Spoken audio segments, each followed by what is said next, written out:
તેઓની સાથે પૂજ્ય સર્વાતીત સ્વામીજી, પૂજ્ય પ્રિયદર્શન સ્વામીજી અને પૂજ્ય સુનુત સ્વામીજી તેમજ પૂજ્ય વંદન સ્વામીજી પણ છે.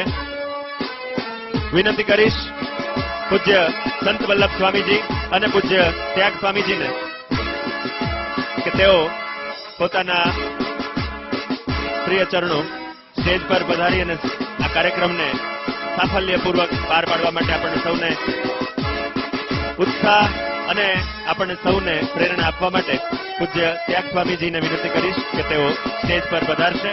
તેમની સાથે આપણા તમામ માનવંતા મહેમાનો, રાજકોટ શહેરના પ્રથમ નાગરિક માનનીય શ્રી જનકભાઈ કોટક, રાજકોટ મ્યુનિસિપલ કોર્પોરેશનના ડેપ્યુટી મેયર માનનીય શ્રી ભીખાભાઈ વસોયા, સ્ટેન્ડિંગ કમિટીના ચેરમેન શ્રી નરેન્દ્રભાઈ સોલંકી,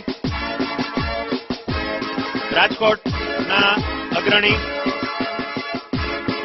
શ્રી બાકીરભાઈ ગાંધી, જેઓ ક્રિસ્ટલ મોલના માલિક છે, શ્રી બાકીરભાઈ ગાંધી, એનઆરઆઈ શિકાગોથી ખાસ પધારેલ શ્રી અશોકભાઈ પટેલ તેમજ શ્રી સુરેશભાઈ પટેલ.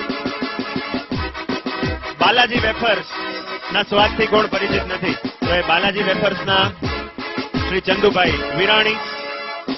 તમામ માનવંતા મહેમાનો સ્ટેજ પર પધારી અને પોતાનું સ્થાન ગ્રહણ કરશે અને એક નાના એવા ડાયસ ફંક્શન બાદ સાંસ્કૃતિક કાર્યક્રમોની હારમાળા ફરીથી ચાલુ થશે.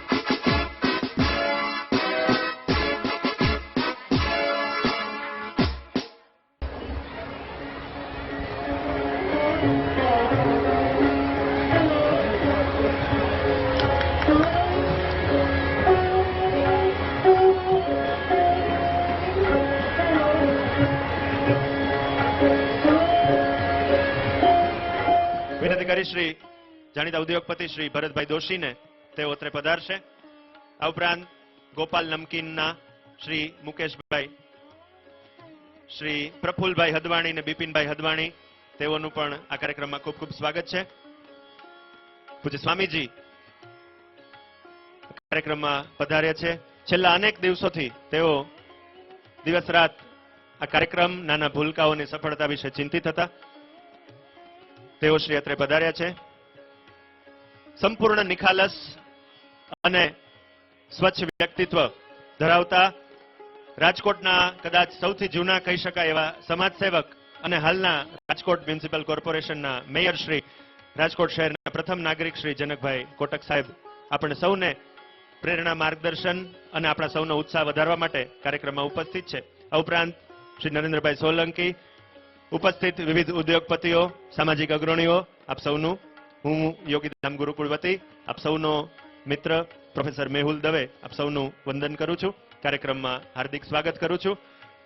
વિનંતી કરીશ આત્મીય શાળાના શિક્ષકો સર્વશ્રી યોગેન્દ્રભાઈ, શ્રી સુરેશભાઈ જસાણી, શ્રી કિરીટભાઈ સચદે, શ્રી વિરમભાઈ વાડા અને શ્રી જીતુભાઈ, આપ સૌ શ્રીઓ અત્રે પધારી સૌપ્રથમ શ્રી યોગેન્દ્રભાઈને વિનંતી કરીશ કે તેઓ મહેમાનો પૂજ્ય સ્વામીજીને પુષ્પમાળા અર્પણ કરી આપણે સૌ વતી તેમના આશીર્વાદ લેશે. શ્રી યોગેન્દ્રભાઈ ગોહિલ. ત્યારબાદ વિનંતી કરીશ શ્રી જસાણી સાહેબને, તેઓ અત્રે પધારી અને સ્વાગત કરશે પૂજ્ય સંત વલ્લભ સ્વામીજીનું.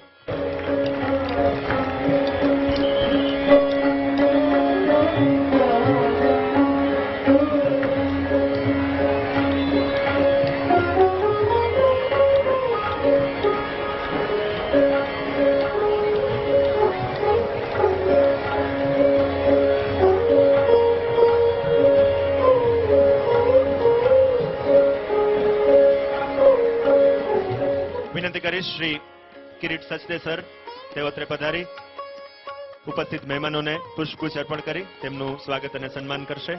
શ્રી કિરીટભાઈ સચદે, તેમની સાથે જોડાશે શ્રી વિરમ સર અને શ્રી જીતુ સર.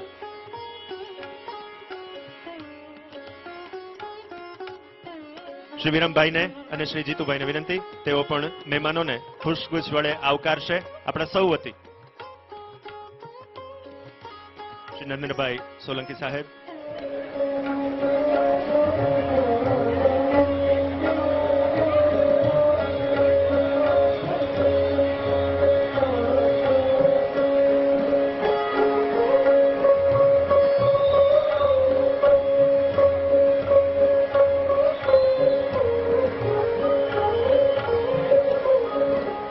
પુષ્પો દ્વારા અને પુસ્તક દ્વારા આપણે મહેમાનોનું સ્વાગત અને સન્માન કર્યું.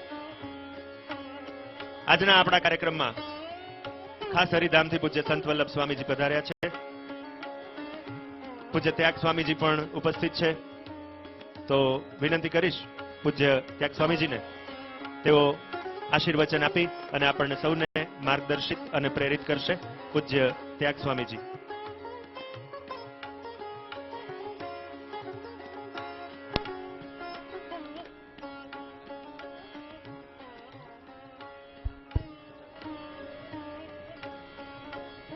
આવી અક્ષરધામથી અવનીમાં જે દેહધારી રહ્યા, આપ્યા સુખ અપાર ભક્તજનને દિલે ધરીને દયા. કીધા ચારુ ચરિત્ર ગાન કરવા જેણે કરુણા કરી, વંદુ મંગલ મૂર્તિ ઉરધરી સર્વોપરી. શ્રી હરિ જેની સાધુ સુવાસ આજ જગમાં શ્રીજી સ્વરૂપે દિશે, ધર્મ જ્ઞાન વિરાગ ભક્તિ મહિમા એક એકથી શ્રેષ્ઠ છે. બોલે બોલે અમોલ શબ્દ મધુરા સાક્ષાત સુધા તો જરે, એવા સ્વામી હરિપ્રસાદ વિભુને સ્નેહે નમી સૌ. પ્રગટ ગુરુ હરિપરમ પૂજ્ય સ્વામી શ્રી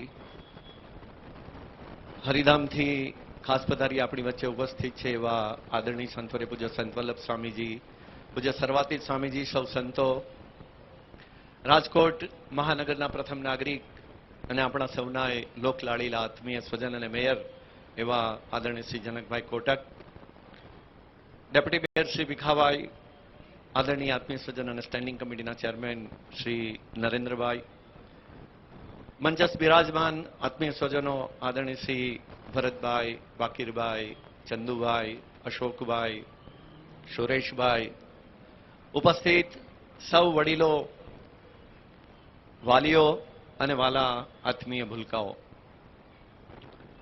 સરસ મજાના સાંસ્કૃતિક કાર્યક્રમોને આપ મન ભરીને માણી રહ્યા છો અને અત્યાર સુધી આપણે જે કંઈ જોયું એ તો માત્ર કદાચ ઝાંખી છે.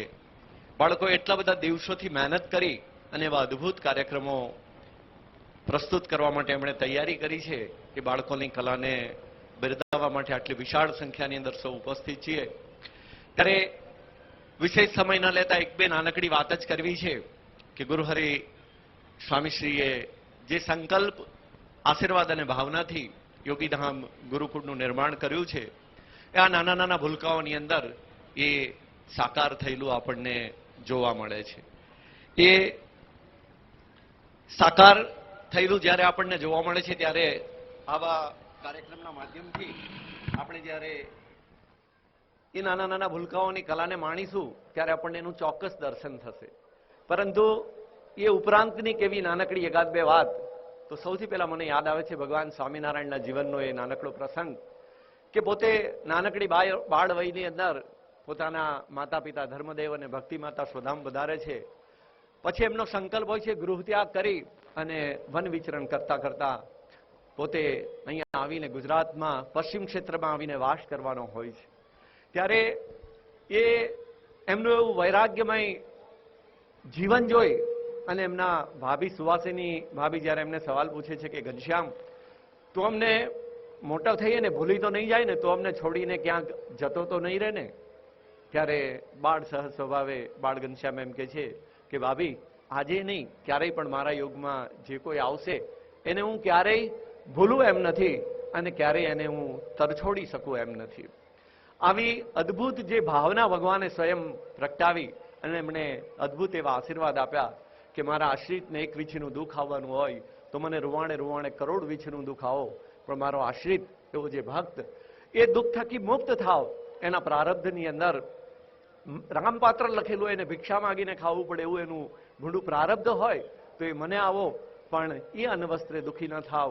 અને છેલ્લું એમને વરદાન આપ્યું કે અંતકાળે મહારાજનને હું દર્શન દઈને તેડી જઈશ અને આ ધરતી ઉપર સૂર્યચંદ્ર તપશે ત્યાં સુધી એવા કીર્તિ કાંચન અને કામિનીના રસને રાગ રહિતના ભગવત સ્વરૂપ ગુણાતીત સંત થકી હું આ ધરતી પર અખંડ પ્રગટ રહીશ. અને એ પરંપરામાં ગુરુહરિ સ્વામીશ્રી આજે ભગવાન સ્વામિનારાયણની એ સહજાનંદી ચેતનાનું અદ્ભુત દર્શન કરાવતા આ ભૂલકાઓની અંદર એ દિવ્ય ચેતનાનો સંચાર કર્યો હોય એવું આપણને સહજ ભાવે દર્શન થાય છે.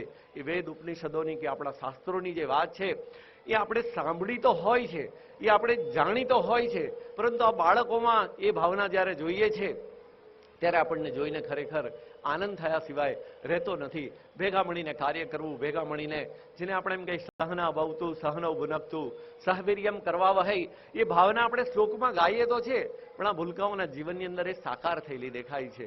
નાનકડા એક બાળકની વાત કરું તો એક ક્લાસની અંદર 5મા ધોરણની એક નાનકડી દીકરી, આ ભૂલકાઓના જીવનના આવા તો અસંખ્ય પ્રસંગો આપણને જાણવા મળે જ્યારે એમાં ઝાંખવાનો પ્રયત્ન કરીએ.